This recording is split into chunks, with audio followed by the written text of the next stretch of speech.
প্রায় ৯.৫ মাস পর নিষেধাজ্ঞা উঠিয়ে নিলে কক্সবাজার সেন্ট মার্টিন রুটে জাহাজ চলাচল শুরু হলো আজ। নতুন নিয়ম অনুসারে নিবন্ধন সেরে সকালে ৬৫৩ যাত্রী নিয়ে সেন্ট মার্টিনের উদ্দেশ্যে ছেড়ে গেছে বার আউলিয়া নামে পর্যটকবাহী জাহাজ। পরিবেশ মন্ত্রণালয়ের নির্দেশনা মেনে কক্সবাজার থেকে সেন্ট মার্টিনের উদ্দেশ্যে জাহাজ রওনা দিয়েছে বলে জানান জেলা প্রশাসক। কক্সবাজার থেকে ইকরাম চৌধুরী টিপুর পাঠানো রিপোর্ট, জানাচ্ছেন জীবন আহমেদ। সেন্ট মার্টিন ভ্রমণ নিয়ে ছিল নানা গুজব। সামাজিক যোগাযোগ মাধ্যমে অনেকে বিভ্রান্তিমূলক তথ্য ছড়িয়ে ভ্রমণ পিপাসুদের করেছেন বিভ্রান্ত। অবশেষে সেন্ট মার্টিনের উদ্দেশ্যে শুরু হলো পর্যটকবাহী জাহাজ চলাচল। নিবন্ধন প্রক্রিয়া শেষ করে যেতে হচ্ছে সেন্ট মার্টিন দ্বীপে। এর জন্য দেয়া হচ্ছে ট্রাভেল পাস। অ্যাপসের মাধ্যমে পর্যটকরা নিবন্ধন করতে পারবেন।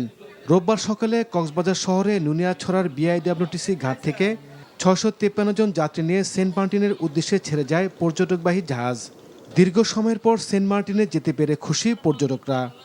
গতকালকে আমরা বরিশাল থেকে আসছি কক্সবাজারের উদ্দেশ্যে, গতকাল কক্সবাজার করে আজকে অবশেষে আমরা সেন্ট মার্টিনে যাচ্ছি। সিজনের প্রথম যে শিপ ওই শিপে যাচ্ছি, আশা করি বেশ ভালোই লাগবে, ভালো এনজয় করব।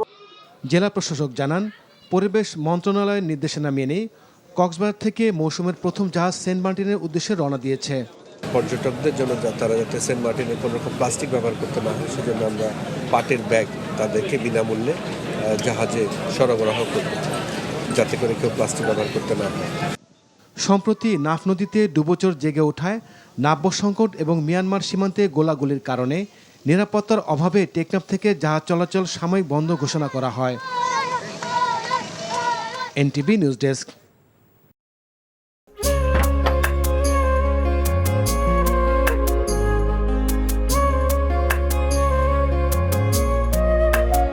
এটা আমাদের ঘর, আমরা দুজন মিলে সবকিছু গোছাবো।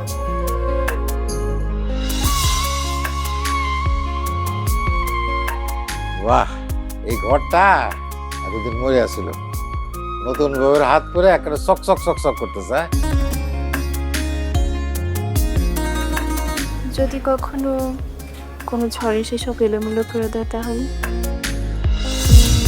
আরে তুমি আসছো, তোমার বউয়ের হাতে রান্না খুবই চমৎকার। এলাকাটা ভালো না, একটু সবকিছু চোখে চোখে রাখেন। আমার খাওয়ানিও তোমার কোনো চিন্তা করতে হবে না। এই যে চুড়ি দিয়েছে, শাড়ি দিয়েছে না যে লোক, তার কাছে সরো। পৃথিবীতে মানুষের মানুষের সম্পর্কের বড় সমস্যা কি জানো? ভুল বোঝাবুঝি।